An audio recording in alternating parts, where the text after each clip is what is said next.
Contohlah, okay, kamu boleh dapat ini daripada saya punya list of materials.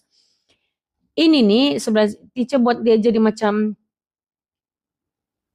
table ni untuk memudahkan pelajar teacher nampak. Oh, setiap kali satu soalan itu, satu sentence itu adalah kira sebagai satu soalan. Okay, jadi kita perlu respon kepada soalan itu dan kita perlu develop.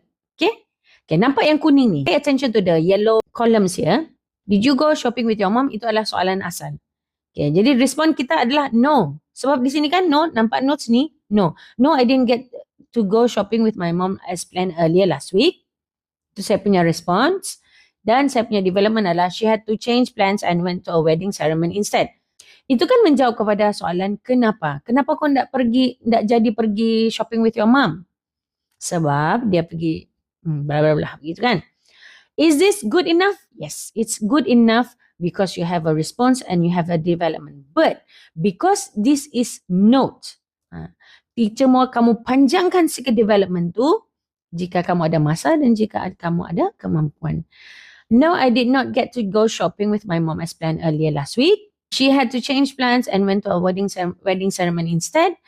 But she said that we will go to the mall the following week. We still need to look for new rugs at the mall. So not going at all is not an option. Panjang sikit kan? Dia macam 1, 2, 3, 4.